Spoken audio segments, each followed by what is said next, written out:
Cool. Sweet. So welcome everyone. This will be the workshop on budgeting by PennyDrops, University of Ottawa, with collaboration with us, Google Developer Student Club, University of Ottawa. Quick introduction about me. I'm the GDSC lead at the University of Ottawa, which is a fancy name for president of the club. And we do networking sessions, workshops, and all types of tech-related stuff to students that study computer science, software engineering, or if they just want to get into the development field in general. If you want to join us, I'll send you a link in the chat in a bit, so you can sign up for our notifications or our Discord. And I'll hand off the mic to Leela. Thanks, Chethan. So like I said, this is just going to be on budgeting, really useful. And if you want the recording or the slides, just pop your email in the chat and I'll keep it and I'll send it to you guys afterwards. Oh, and also make sure you stay till the end because we have a $25 gift card that we're going to be giving away to whoever wins the Kahoot. So you want to be there for that. All right, so Jojo is going to start off the presentation. Hi, good evening, everyone. So I'm going to present you with budgeting today. My name is Durjoy, and I'm a student of financial math in University of Ottawa.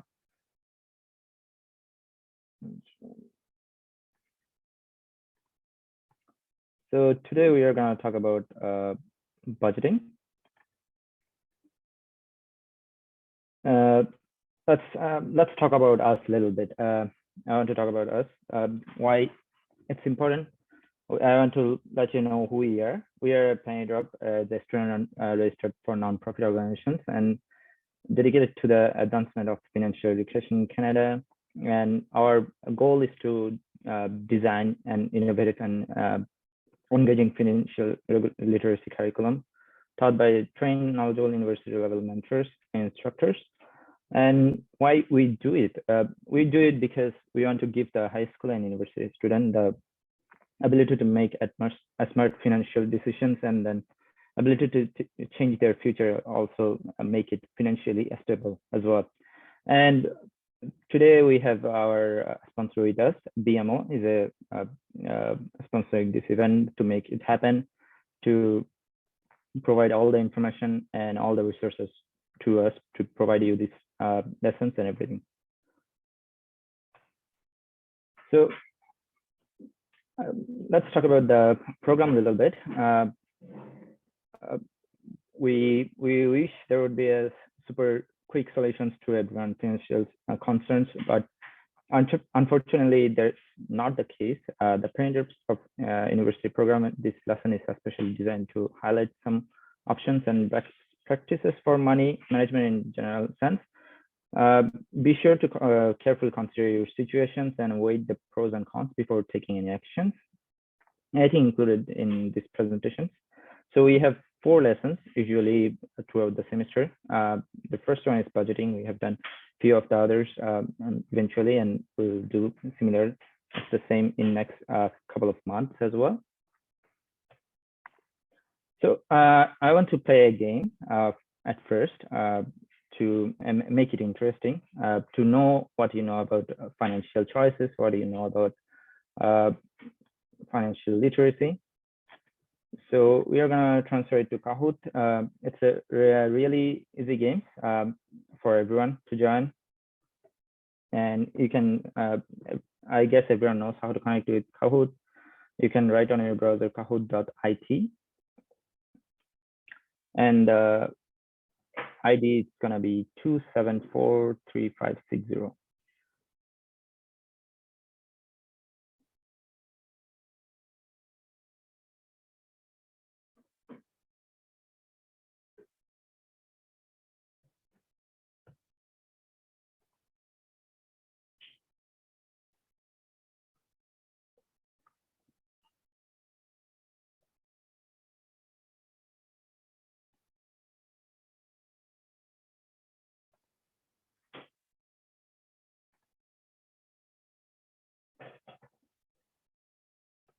And I also want to say, like, for the first one, you can use any names. For the next, the post-lesson quizzes, I would appreciate if you write your full name because we have a a gift of $25 that's gonna send to you.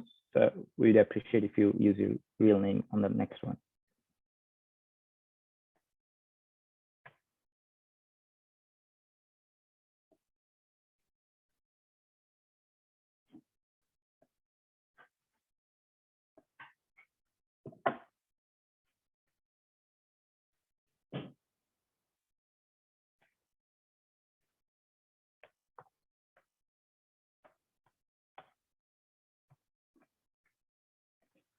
So let's start the game.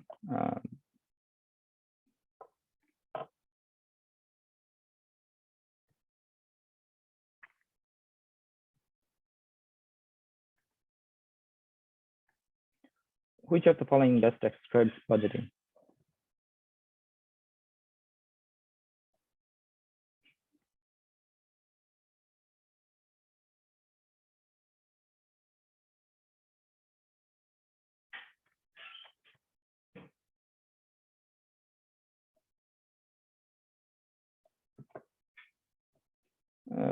Planning how you spend your money and tracking your success, obviously correct.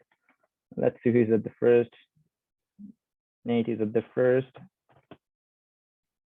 There is another question. Which of the following is a fixed expense?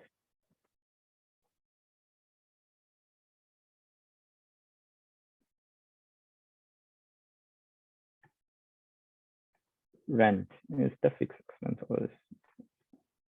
Leela is at the first. How much should I put aside if I have a $1,200 lease payment due every 3 months and I'm paid weekly?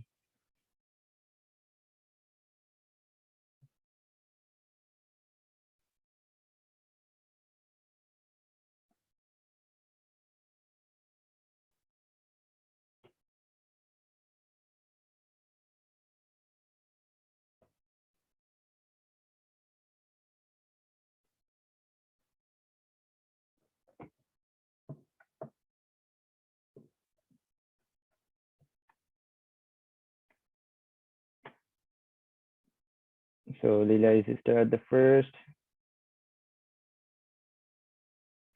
Next one, let's see. A general rule of thumb is to save what percentage of your income?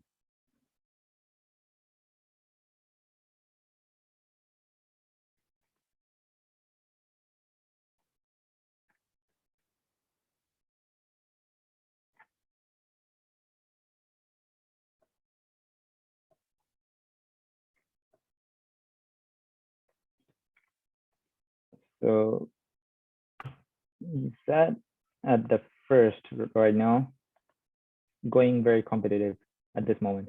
Which of the following is an essential expense?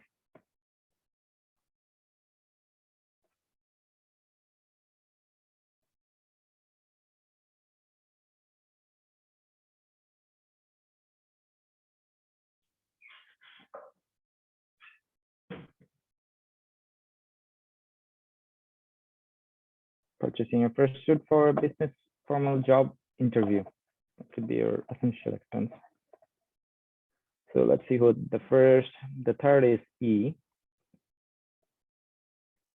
Second is Lida. First is Z. Congratulations for winning. I hope you used the appreciate. I would appreciate if you use the real name on the second one because we have a present on that. So let's go with our lesson. So we're going to talk about introducing the budget, obviously, what it is, what we do with that, and why we need it. And second, we're going to talk about before we budget, what needs to be done. Third, we're going to talk about the methods you can use, the strategies people have been using for all along, and then you can use too for improve your financial goals. And we're going to talk about also emergencies that's a part of our life that could mean a lot to us as well. So budgeting is what it is. Budgeting is the first and foremost tool to help us meet our goals. You want to do something in the future. You want to go on a trip. You want to go on a hike. Even on the weekends. Let's say if you want to go on to like enjoy your time, You can there is mapping included. You need to track where your money comes from and where it goes. And you also try out to find out the historical spending habits, how you spend money as well. Planning, deciding how you want to spend your money before you spend it, obviously. Planning your future spending habits, like how much you want to spend on dinner, how much you want to go for, how much you want to spend on a birthday present for someone. That could be also included on your planning.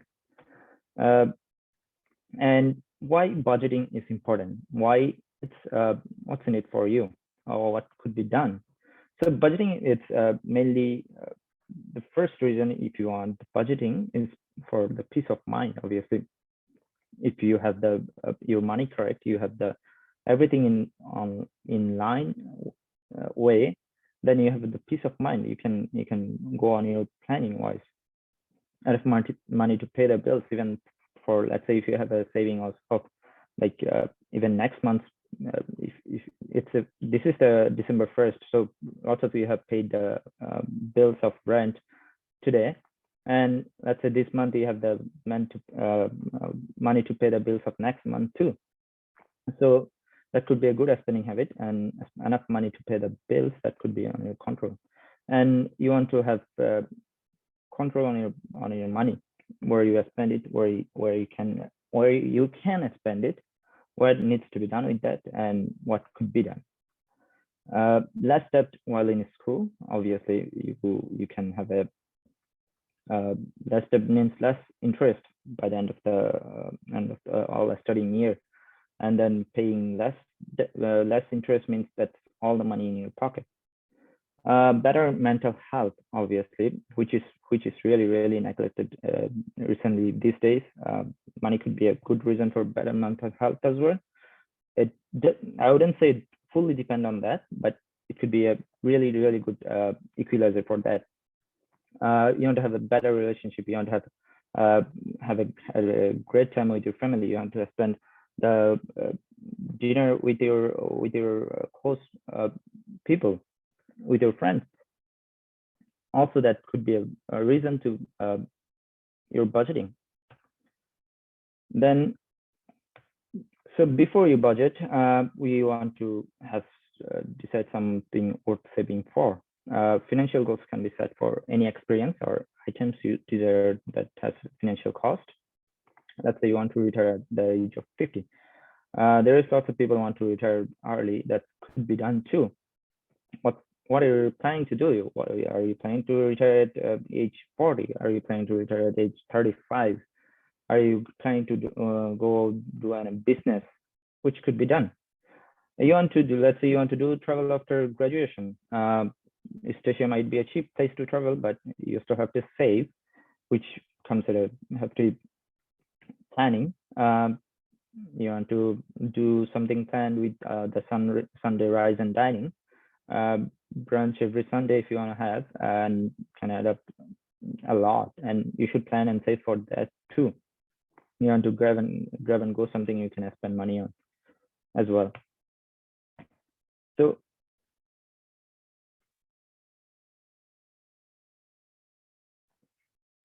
what are your personal goals we could be looking at? Establishing financial goals could be important for budgeting, obviously. So turning personal goals into financial goals, how personal goals can be done with the financial goals. You want to define your goals first. You want to describe any goals that you have into a time, and set a timeline when you do it, when you want to do it, like in 6 months, in 12 months, in 24 months. What's your timeline? What's your and also estimate the cost. Obviously, it could be done too. Use a major purchase saving calculator. That could be a really essential tool for your budgeting needs. And you want to ask yourself, is this really achievable for me? Is now the right time for this purchase? You can plan to buy an yacht when you're studying in college, like in 6 months. So you have to plan something that's achievable, and obviously you can have personal goals defined to it. So that could be done too, like and there could be something else, like you need a job for schoolwork, you need a laptop, you want to travel, you want to have a good family. That could be defined into other financial goals, that how much does it cost, how could be done, how can it be make it beneficial for me as well. And also turning your financial goals to personal goals. You can, let's say you have a goal of senior year's spring break in Mexico, you want to plan on, or if you're in first year, if you're in second year, that could be a great plan to have right now. And how can you make this goal achievable? So at first you want to define your goal. You want to, like as we said, you like the process we used: define your goal, set a timeline, estimate the cost, use a purchase saving calculator, and ask yourself, is it really achievable for me? So let's say if you plan to do it in 2 years, this is the end of your first year, let's say you want to do it on 2 years, on the final year, the cost could be $2,000 around that. Depending on where you want to go, or you want to spend money, that could be depending on your budget. Let's say it is $2,000, and how much monthly savings you need. So you want to use a purchase calculator to calculate the issues with them. So you can use like Google BMO Major. You can use Google the BMO Major purchase calculator to replicate this example kind of thing. So we have a purchase date of 2 years from today that we are planning to go. Then today's cost, it would be like $2,000. That's what I plan to spend today. That's what it costs right now. Then you want to also include the inflation, like 3%, which every year like increases. So the 2 years ago, your top test would cost you $1.25. Now it costs you $1.46. So everything increases over time. Every price increases. So you have to consider that inflation cost as well. Input your risk profile. What kind of risk it is? It is the short level, medium level, or advanced level. And output to be due. So you'll calculate that. So how do you know your risk profile is? So we are going to cover it at the end of the lesson. But for now, it's usually like short-term goals, or if you're planning something between 3 years, less than 3 years, it's a low risk profile. Medium-term goals, that could be 3 to 5 years, and it is a medium risk goal. And if you're planning something more than 5 years, that's a high risk profile. So you want to consider this kind of things. Like if you want to purchase a car, if you want to purchase a house, that could easily go on your high risk profile. Medium term goal, that could be go on your that could also be your car. If you want to spend pay, usually if you want to pay more money on monthly basis, that would be your medium risk profile. So let's calculate this. So we have the 2 year plan. It is a low risk goal, and output could be like, we have to save how much? It's kind of like $88.42 every single month. So before planning for the future, we want to track our spending.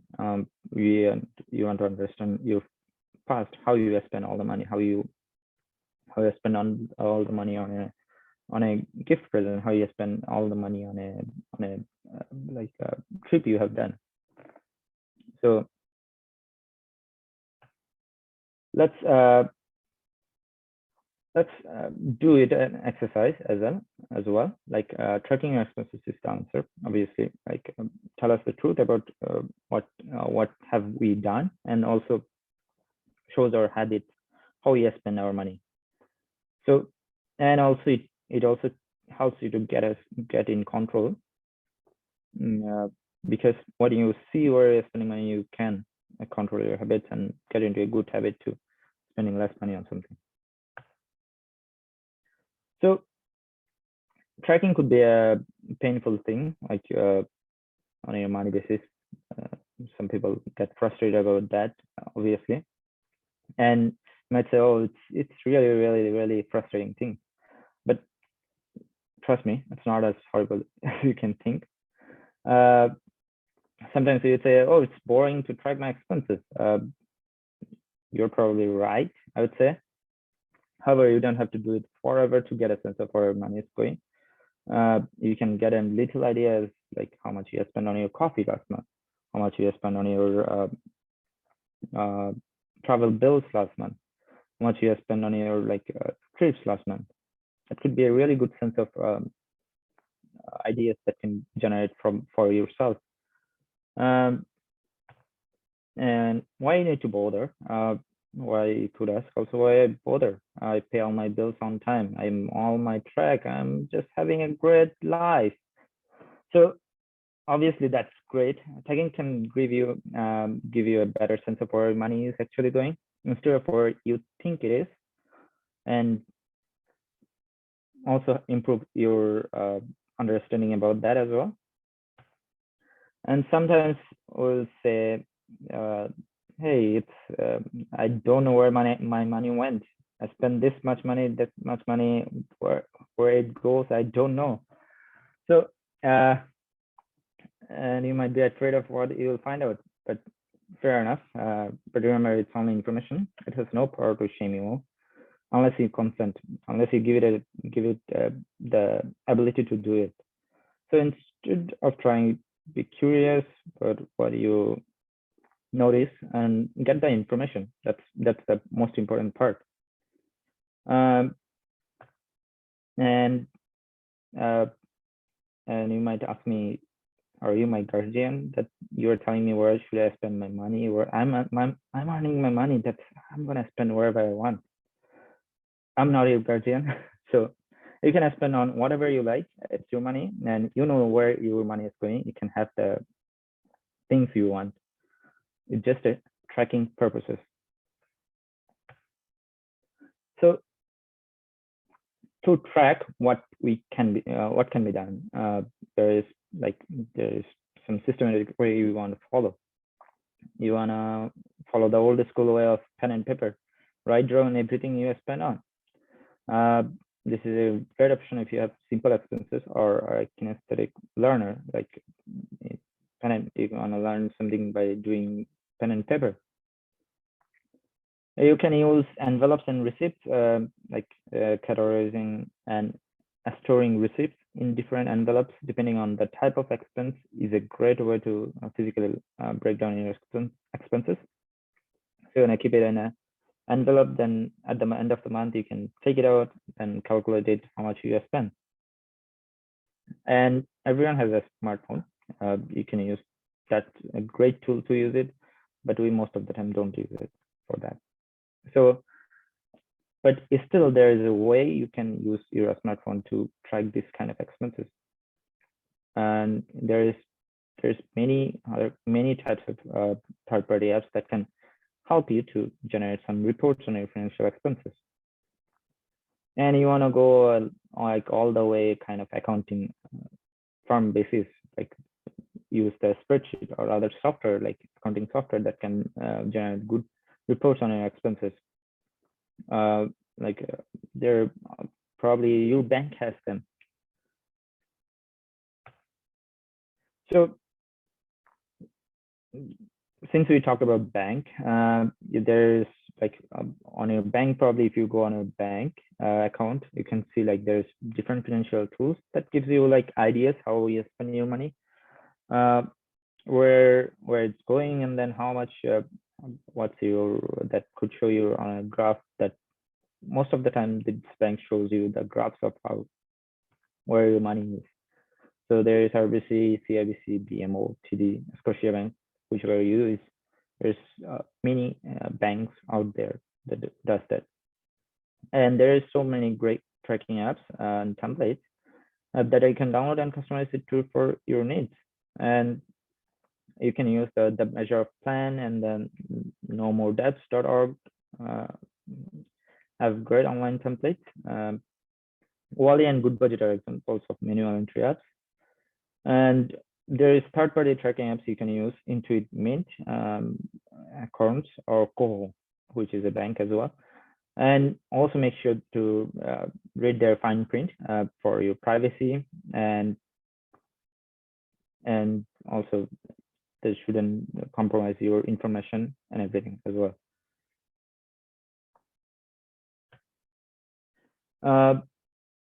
So tracking tips, where you start? Tracking may seem daunting initially, but once your budget is set, it's very easy to manage. Start early while your expenses are less complicated. You don't have like money coming in from business some way and then going other way. That could be a really complicated thing. So you can you have probably money coming in 5 ways, and then you want to spend it in like 100 different ways. That could be really complicated. So you want to start early when it's really less complicated. And you want to do it daily, like at least 5 minutes. 5 minutes is not a lot of time in your day, and it will not become overwhelming at the end of the day. And probably you'll stick with it for the rest of the budgeting needs. And you want to highlight what you're doing well. Like you want to make, let's say if you have a budget for a coffee, like for a month, like if you're planning to budget for like $30-40 per month, you can, let's say you said, okay, I'm gonna stay within this budget this month. So you can say you've done that. So you can notice that things, and you also want to notice what you like to change, like making foods at home, eating lunch at a school sometimes can be costly. So you want to make foods at home. That gives you a better value for your money. And also it's like healthy ingredients always if you make your own. And if you're overwhelmed, just track a few items for a month. Like check when did you go into a trip with your friends? That costs you money as well. When did you do the online shopping? Could be a good idea too. So, and let's talk about step 3. I want to talk about the matching principles, paycheck planning, obviously. It's a concept of timing your bills with your income, allows you to strategically use multiple accounts, ensures you don't not sufficient fund on your account, like go out of your balance. Like there's a big overdraft fees, like $5 if you have spent $1 over the limit, or if you have spent $100 over the limit, that's a $5 overdraft fee for every bank. So if you want to avoid that as well. So how do you match with your expenses? Like there is a pro tip I can give you, like use different backroads to split up different type of expenses. Like you want to have some fixed expenses, like your rent, your car if you have one, your transit cost, that could be a fixed expenses, and it comes from same amount of the day, same amount and days every month. So one checking account for fixed expenses. The current amount of money is deposited every paycheck, and bills are automatically deducted. And you want never to operate from this account, never directly operate from this account to send some money or withdraw some money or buy something from this account. Usually there is cash and variable expenses, like variable amount different days, like one checking account for variable everyday expenses like gas, groceries, your entertainment, grocery prices go ups and downs every time. So you want to use this kind of like some other types of account that you can bounce with. So you can do daily transaction from that account. It is not as the account as the fixed expense one. And savings could be done for different reasons, for irregular expenses, for emergency savings, for, let's say if you have a saving goals, like if you want to save up like $5,000 by the end of the next year, that could be done through different kind of like account if you want to do that really efficiently. So you want to use as many savings accounts as you want to the different savings funds, like what depending on your savings goal. Like let's say if you have you want to save something for emergency savings in one account, regular expenses in one account, savings goal for different account, and also you want to ask your bank, like I'm telling you to use different accounts, so I would give you some idea that you can use your bank to ask for the student discount. It usually comes with free free banking services from your bank until you pass your graduate from the study. So let's say that's how you match things. So let's say if you have a bill frequency, different types of bills comes in different times of month. There is phone bills comes in, let's say if you have a phone bill that comes in May 1st, electric bills comes in May 12th, and the rent bill comes in like May 28th. So, and there's also income frequency, it's usually like twice per month. So let's say if you have an income frequency of May 7th and May 21st.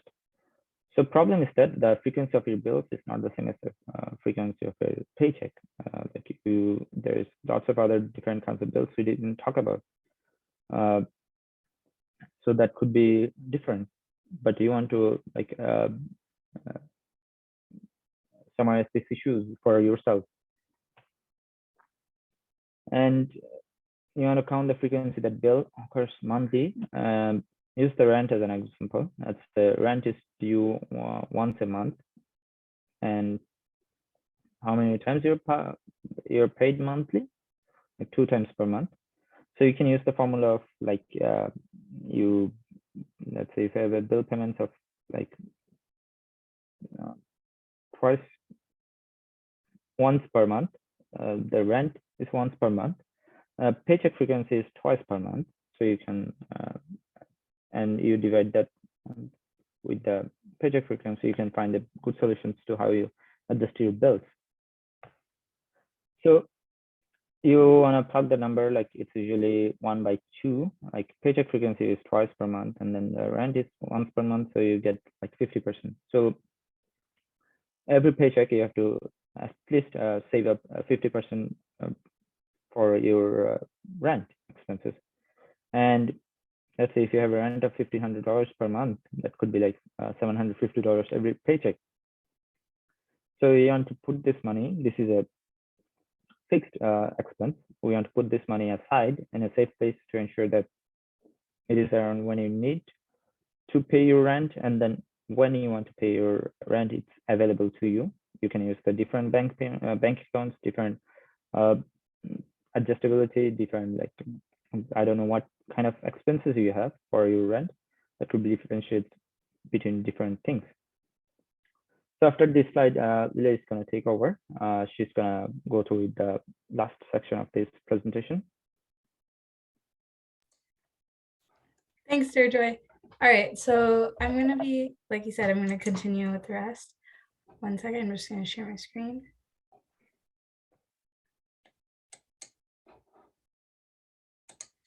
All right, so I'm going to continue on with budgeting methods, which is section 3.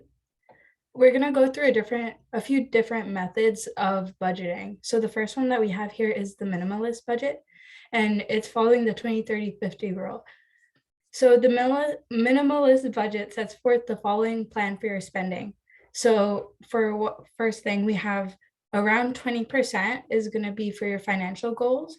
So this is more like rent. Sorry, not rent. Financial goals is like car, you want to buy a car or you want to save up for something. And it's more like, it's not like you can't save up. This isn't for saving up for a vacation. It's more like saving up for something that you need, like a new suit for work, something like that. Or you just want to have 10,000 or something as your rainy day spending, emergency spending. So this is what you're going to be putting in for your financial goals. So around 20% is going to that. And then we're going to have 50% going to essential expenses. So rent, groceries, phone bill, stuff like that. And then 30% is going to lifestyle spending. So that's buying new clothes, paying for a Netflix subscription, stuff like that. And so the minimalist budget really focuses on spending basically as much only on your essentials expenses. And it's meant for people who might not like have as much money or need to really focus and really want to get their budgeting down and down packed on a strict schedule and spending it essentially on the things that you really need. But it still does leave like 30%, which is a lot for spending on your whatever you like. So it's not too strict or hard to follow, but it is a good way to get yourself in a budgeting mindset. And it's one of the more like minimalist types of methods. So step one for calculating the income of when you're using the minimalist budget, it's important to focus on predictable and replicable sources of income. So you first have to record all your income streams. So it might be primary occupation, scholarships and bursaries, family member allowance, side hustle, profit from owned business, or investment returns. You really have to think about like all the money that you make, and you want to focus on things that you're sure you're going to get that money. Don't count on getting like a gift, like don't count as you might get money for like Christmas or something. Don't count that in your income because it might not happen. So if you count it and then it doesn't happen, that's a whole other problem that we're going to get into. But make sure it's something that you can count on and you're sure that is going to come for the most part. So that's why like your job is in there. If you get like money for mowing lawns, stuff like that. And then so once you calculate your income, like I said, there's a risk of overestimating it. So say you make the same in December and January, 4,000 from your job. Then in December, you get 1,000 allowance from your parents, which makes your total income 5,000. So now you think, okay, I have $5,000. This I can spend on something big. I can afford it because now I'm making 5,000 every month. But then say you get like 20 Netflix subscriptions for some random reason, then in January, when you end up like if you end up not getting that $1,000, you no longer can afford all these like extra subscriptions you got. So it's kind of putting yourself in a bad position to just assume you're going to get this money because now you're still left with paying those bills. And so you really have to make sure that what you're counting is going to be coming back like every month. So watch out. A lot of essential expenses, i.e. rent or cell phone, are a commitment that spans longer than 1 month. You need to plan so that you can have enough money to pay your essential expenses through the entirety of their commitment. Because the amount you save doesn't change, if you don't plan properly, you'll have less money for your wants. So you're still going to have to pay that regardless, but now you're going to have way less than 30% to spend on what you want to spend it on. I'm just going to check. Oh, yeah. All right. So step 2 is savings. We want a minimum of 20% of your income to go towards savings. Any income that will be used to make a purchase outside of your planning period should be included when calculating your savings. This can be a need or a want. So this is in this example, the monthly income is again 4,000, which means we're going to be putting 800 towards savings. And remember to pay yourself first. Take 20% of your income and put it in your savings account as soon as you're paid. It is a luxury to be able to put 20% in your savings right away. Typically, if you don't have as much money, you want to make sure that you're paying off your essential expenses like rent and groceries first before you put money into your savings. So while it's good to like keep your savings in mind and focus on putting money in that, make sure that you're also not neglecting your like essential expenses and make sure you have those paid and have enough money to pay for those. And step 3 is essential expenses. And essential expenses are necessary for your survival or needs to obtain, maintain a job, and for other mandatory budget requirements. So maybe you need like a dress shirt for work. Yeah, it's clothes, but because you need it for work, you need to like show up like proper and professional, then that would then count as a need. And so around 50% is going to go to this. Try not to go over that. Of course, if you do, you can't help it. You do need to pay your rent. You do need to pay your groceries, but maybe look at ways you can like save a little there. Like maybe you can get like no name at the grocery store, or maybe you can split rent so that we're like get a new roommate so that you don't have to pay as much rent. Because you want to make sure that you're able, while you want to make sure you can pay for your needs, you want to make sure you're not sending all your money there, because it's really hard to save when you're spending virtually all your money. So set aside this portion of your budget in another savings account. This way it is separate from the rest of your budget and you won't be tempted to spend it on wants. You need to make sure it's completely separate so you don't like accidentally spend it, or you don't accidentally put it, like immediately put it aside. If you want, pay all your bills at the beginning of the month so it's like done and gone with. But just make sure you don't spend it. And a maximum of 30% of your income goes towards lifestyle spending, which is your wants. Lifestyle spending is your opportunity to treat yourself. Remember, any purchase that is not an essential expense and is made during the planning period is lifestyle spending. So we're going to put 12,000 towards this out of a 4,000 monthly income, which is a lot of money, like 12,000 every month for just 1,200. Sorry. Oh, sorry, 1,200 every month is a lot of money, like for your wants, because what are you spending on, like food, stuff like that, like Uber Eats. I think like a lot of people can manage in their wants at 1,200 a month. Did I say? Yeah, 1,200. And frequently keep track of your lifestyle spending. This is the easiest area to get out of hand. It's really important to keep in mind, because once you pay off your needs, it's easy to just keep spending whatever you have left over. But it is good to put them out in your savings and focus on your lifestyle spending last. And honestly, if you spend less, put that extra into your savings. It's always good to build that up when you can. So example of lifestyle spending versus essential expenses. So eating out is unfortunately a lifestyle expense and it's expensive. So for example, buying coffee at $3.50 a day for 5 days a week and 52 weeks of the year is going to end up being $910 a year, which is like so much money for just coffee, probably Starbucks. And making coffee, you can make it for 40 cents a day for 5 days a week and same amount of time, and it's only going to be $104. So you're saving like basically $800 there just from making it at home. And especially, I guess this isn't really a problem a lot of people have anymore because we're all at home anyways. So you're probably not leaving your house just to get coffee every day, but if you are, consider making it at home. You can save a lot of money from that. Another example is buying lunch for $10 a day, 5 days a week, 52 weeks in a year is going to be $2,600 in the year. So you could also just make your lunch, or even like a compromise is make your lunch 4 days a week and buy your lunch on Friday, something like that.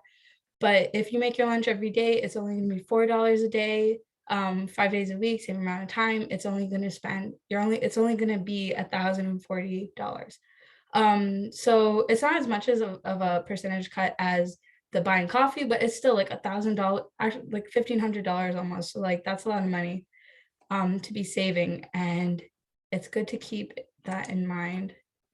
Yeah, it's not affordable. Oh yeah, Starbucks is so expensive now. It's like $7 for like a small. Anyways, this is another example, and this has something to do with rent. So rent, how close you live to the city center and how many people you share with drastically change your rent expense. So this is a monthly rent prices in Canada. This is from 2020, and it doesn't have Ottawa on here, but it does have Vancouver, Toronto, Montreal, Quebec, and nationwide.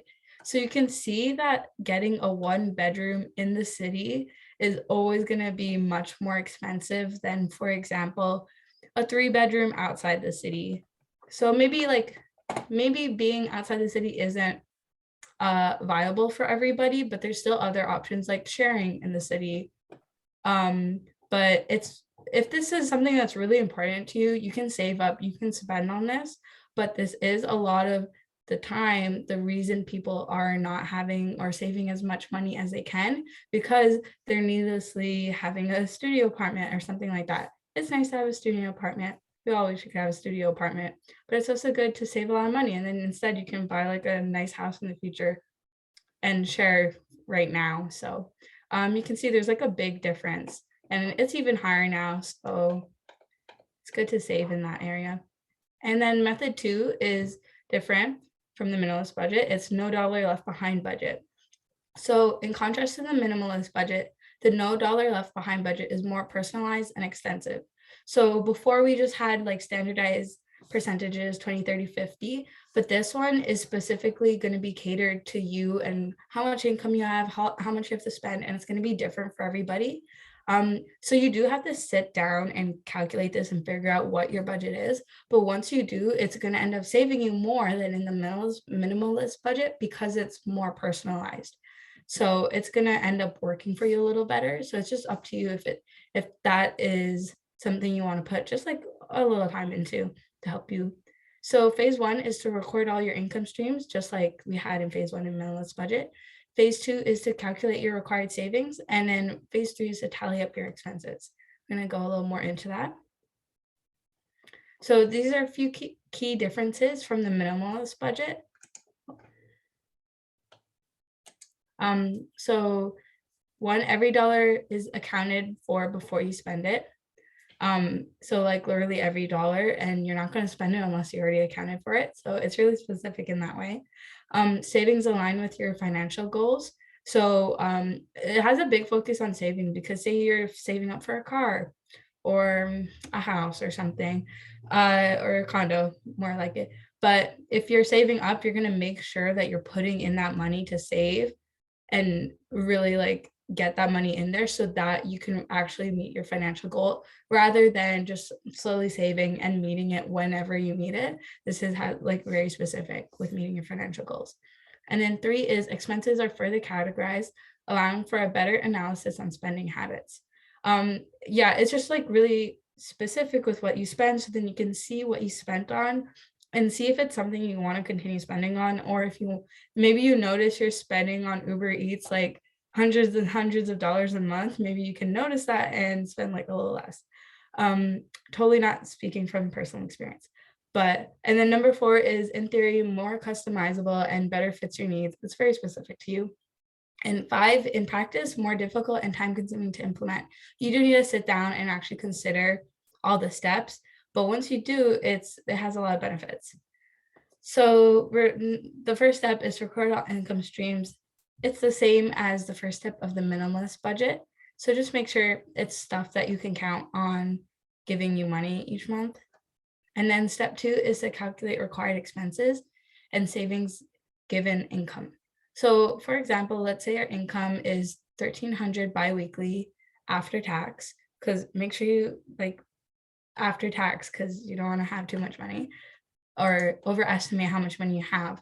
So right here, we're going to put our fixed expenses. So we have rent, electricity, cell phone, cable, debt payments, and bank fees.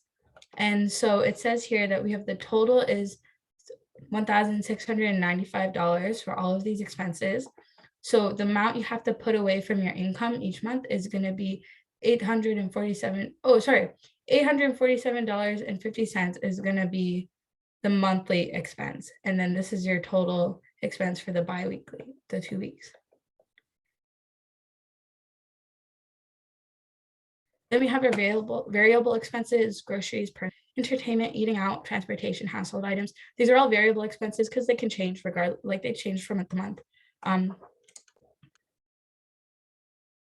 Now that gas is so expensive, does that fall into the category of essential needs? Since gas is to drive a car, or does it fall into the lifestyle category? It depends. It depends what you're using it for. If you work from home and you spend gas just to go out, like for your own stuff, honestly, I'd put it in the needs category because you need the gas to use your car.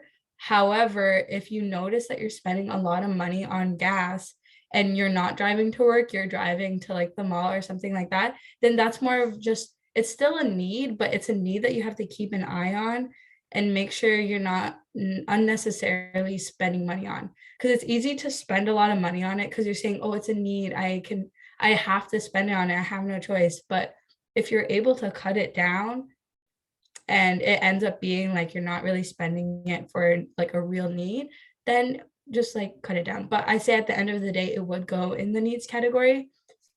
because it is generally something that you typically need. Like you got to drive to the doctor, you have to drive to groceries, like stuff like that. So yeah, for the variable expenses, we have the total is $425, and so that makes the biweekly pay $212.50.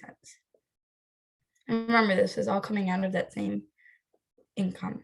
And then we have the savings expenses, and so this is medical, dentals, clothing, shoes, gifts, occasions, household pets, RRSPs, which is specifically like a financial goal that you want to achieve. And then emergency savings, which is just emergencies. And this is typically left to the end, but it's good to have a certain amount that you want to put into that. Oh yeah, Durjoy is right about. Durjoy said, like, for example, if you are using that gas to go out of town and you know you're going to spend like $50, then maybe that would be like a lifestyle expense, because like it's pointless to calculate specifically how much you spend on gas every single day on going to the grocery store versus going to the mall. Like it's so impossible to calculate that. But if you are taking like a big trip for a lifestyle reason, then count like that $50, $100 you spent on gas that time in your lifestyle, because it's a little extra on top of what you normally spend, and it's like 100% not for a need. So something like that can go, but don't focus on like nitpicking how much gas, like gallons you spent specifically, because that's gonna drive you crazy. And then so for the savings, we have total 300, which makes the per biweekly pay 150. So step 2, we're continuing, and it's going to be expense categories. So how do I plan my spending? You can spend it on all these different things: transport, clothing and hygienics, debt repayment. Some of these are necessary, like tuition in school, housing expensive, but some of them are more lifestyle, like leisure, or maybe food and drink. So we're going to go on to how much should I save for my retirement? And we can say, because we have RRSP as one of our saving expenses, so that's why we're asking this. And the general rule of thumb: save a minimum of 10% of your income from the day you start working. Do not spend this money under any circumstances. Retirement is extremely expensive. If you want to retire at age 75 comfortably, you need to commit 10% of your income to retirement fund without exception. If you guys are working now and you have the money to save, a little extra money to save, you definitely should open up your RSP. We go over this in another one of our presentations, but you're allowed to save a certain amount of money in there, tax-free, every year from the year you turn 18. And it does grow for every year that you're older than 18. So you want to max out that account, because then it's tax-free, and then you get to save that money and retire with it later. So the sooner you get it in there, the better. And it's a good rule of thumb to save minimum 10%. Obviously, save more if you can. If you can't make the 10% every year, every time you get a paycheck, that's not the biggest deal in the world, but it's a good benchmark. So step 3 is to review your budget critically. So we have the monthly income is $2,600, savings is $520, which is around 20%, and available spending is $2,080. So ask critical questions. Ask yourself the following questions: in which category are you overspending? So back to the gas. Say you're like overspending on that, like make sure you take notice of it. Will you have new expenses in the future? Maybe you're moving somewhere and it's like further from school, so you have to spend more on like a more expensive bus pass or something like that. And is the total spending greater than your available spending? Because you're planning this ahead, you have the opportunity to see if you end up spending more than you actually have. And then you have the opportunity to cut it down to make sure you're not spending as much before you actually spend it. And adjust until you have budgeted for each category without overspending. So cut the excess spending. And then as soon as you receive a new source of income, you should separate the money. Here are 2 common ways you can implement this: take out cash for leisure spending, or move savings into a separate account. Again, moving savings to a separate account is a really good idea to make sure you don't even accidentally spend it. So this is a little activity for create your own budget. I'm just going to send the link to you guys, but if you download, hold on, I'm just going to put it in the chat. Thanks, Deirdre. But if you download the Financial Consumer Agency of Canada budgeting tool, you can fill out the demographic information, work through inputting your income, expenses, and savings, and expand each category as you go. You can click on the results tab to see your budget visually and compare to your average Canadian, and enter your email to save for online access later, or print or export your budget to Excel for offline use. So this is like a really easy way to make your budget, and it's personalized, and it's really easy to just put your information to the site and get something out. So you can do that on your own time, but feel free, it's a really good tool to have, so feel free to save the link. Okay. So I think I need to put in my charger, but okay, just gotta charge my laptop. Okay. So now we're on this emergency section. So save in advance for emergencies. Any financial flexibility can go a long way in a pinch. We're pretty young, I'd say. We don't like, I don't know, I really don't think about emergencies like that, but it is a good idea to save, because you never know when, like, honestly, emergencies, it can be a tornado taking out your house, but it could also be your phone falling down a drain and now you need a new phone. So something like that. Emergencies are nearly inevitable, but their impact can be mitigated just by saving in easy ways. So save $20 a week, putting away $20 a week of income, or intentionally moving $20 from checking to savings works great. $20 per week will grow your savings account by $1,040 before interest over a year. So that's a really, really easy way to save for emergencies. It doesn't need to be a lot of money, even just $20 every month. And you can just set a reminder, sorry, $20 every week. You can just set a reminder on your phone, like, you know, Google reminders or Apple reminders, whatever, and just say like, put $20 in savings account and just like easily transfer it over. And you're going to have $1,000 by the end of the year. You can put in more than that, but like I said, it's not like we have emergency to us is paying back for a house that got taken by a tornado. So it doesn't necessarily need to be a lot of money, but it's a good habit to get into. Remember, you should never dip into your savings until it's absolutely necessary. Put your money in a high interest savings account that penalizes you for early withdrawals to discourage any self-destructive spending. So an emergency is not needing like a new pair of Jordans or something like that. So it's good to put into one of those savings accounts that stop you from taking it a little too early if you have problems with self-control. So to hoard that extra change, tossing your spare change from cash purchases in a jar is a painless way to save. Filling a 2-liter bottle with dimes, for example, is so simple and can add up to almost $600 when full. Again, you can just put like your change in a jar. A lot of us don't have change anymore, so, but if you do, it's a good way to just save it because you don't even think about it once you put it in the jar.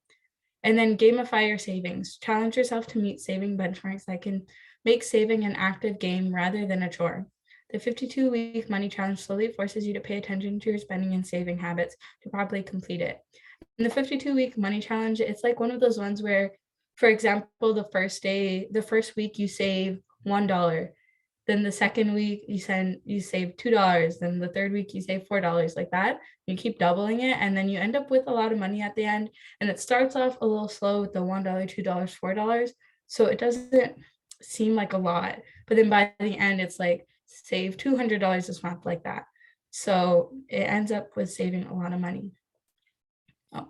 And so while it may seem easy to start, you will have to pay close attention to your spending towards the end of the 52 weeks. So like I said, like at the end of the 52, the deposit would be $52 and the balance $1,378. So you end up with a lot of money, even though like the first week you're only saving $1. So it's a good way to start off without being too much to handle at once. So what's important to you? After paying your essential expenses, you have a budget of $100 per month to spend on the following items. So what do you choose? I would choose, out of all of this, honestly, I should choose gym membership. I'd probably choose the night out transportation and maybe some coffee. I don't know. Deirdre, what would you choose?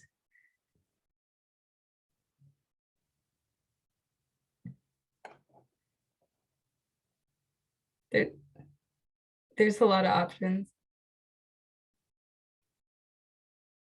Oh, I can't. You're muted. I'd probably choose $100 on dinner. That's Yeah, that's a good call. But then all your $100 is going to that. Well, good choice though. Does anybody have what they would choose? Oh my gosh, Chethan goes to a gym that costs $160. how. That's insane. I go to the I go to the uOttawa gym. It costs me what, $2 a week? I don't know. $0. It's pretty cheap. It's pretty cheap. No, it's free. No, we pay sporting with the tuition, so it ends up being like 35 per semester, which is like really cheap each week. So everyone pays that. Yeah. 140, that's still really bad. Okay, so don't be like Chethan. Don't go to such an expensive gym. But yeah, it's just really up to you what you want to spend it on.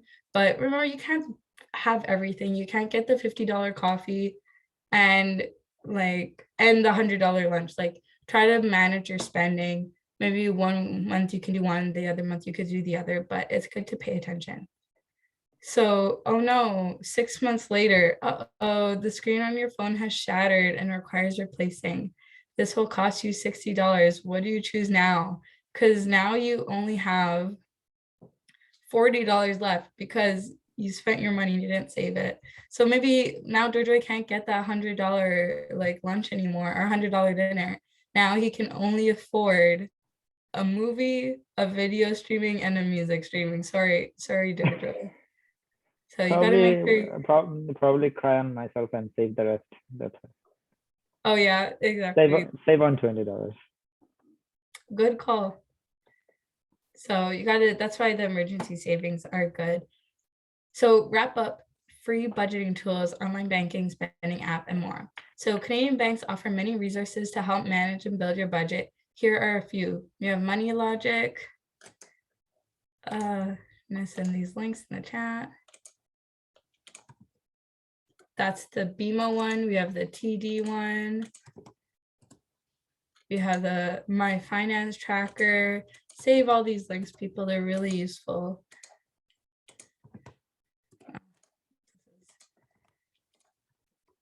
Okay.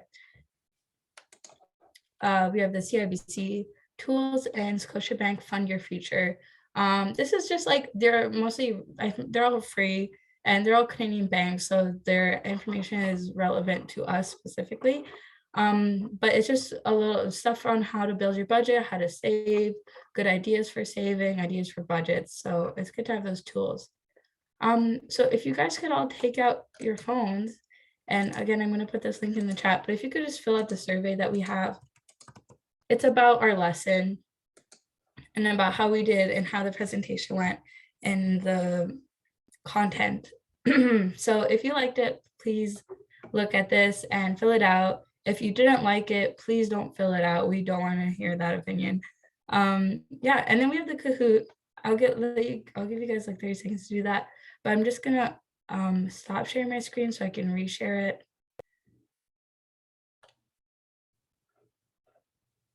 Oh, here we go. And now I'm gonna reshare with the Kahoot. And remember, this is the one where you can win $25 if you win the whole thing. Unfortunately, you can only win if you haven't won before, but before this semester. But if you win, you get $25 gift card. And I'm just gonna pull it up now.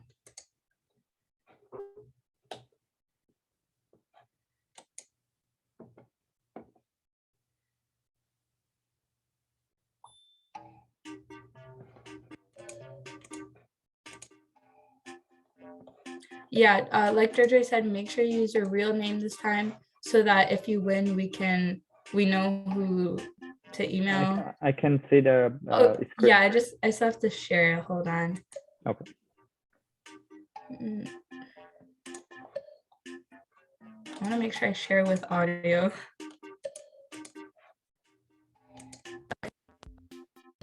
Here's the pin. In the chat. Oh, no, yeah, thanks, Jojo.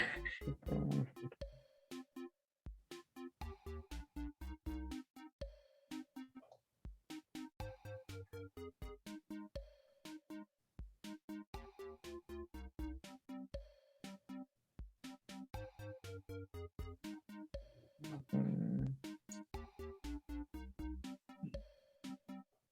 think that might be everyone. I guess we are still waiting for another person. Okay. Alexander.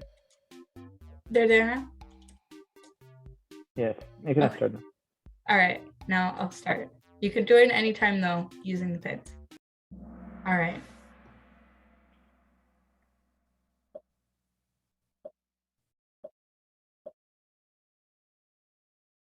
A general rule of thumb is to reserve how much percentage of your income for your needs.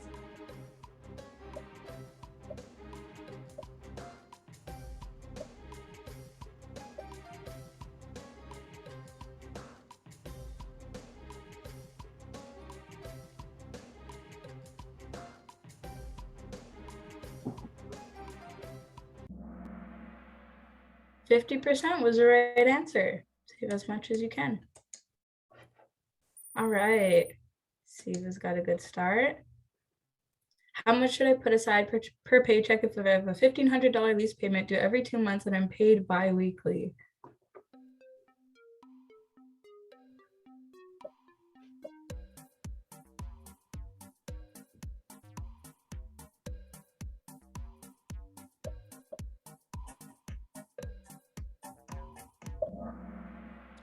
It was $375 per paycheck, but 500's you can put that amount away anyways.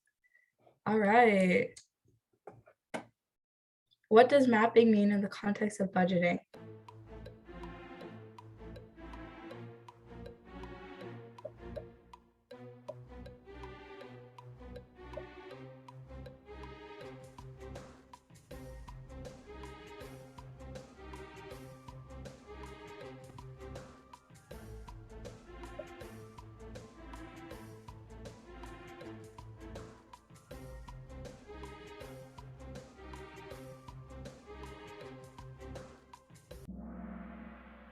Tracking where your money comes from and where it goes. That one always stumps people. All right. And which of the following is a lifestyle expense?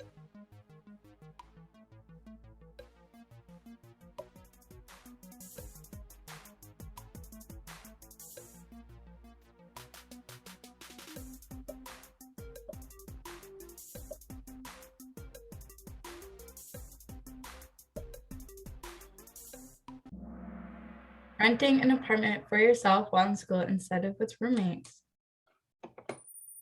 Nice. Last question. According to the 20-30-50 rule, it is recommended to save at least blank percentage of your income. This is for savings.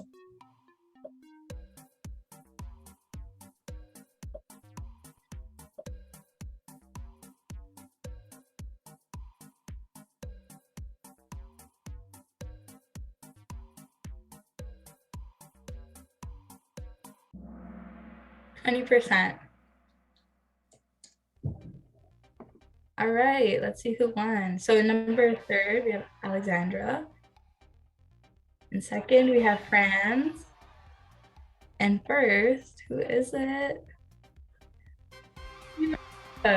Congrats. Oh, you misclicked on the 3rd one, but you still won, so don't worry. Nice. All right. Just gonna close that. Great. So that was our presentation. Make sure you follow us on Instagram. Siva, put your email in the chat and I will email you the info for your gift card, but congrats for winning. Follow us, everyone. Follow us on Instagram. Okay, great. Okay, got your email. Follow us on Instagram. Let us know if you have any questions. You can put them in the chat or you can unmute your mic. If you want the recording, I'm gonna stop recording now.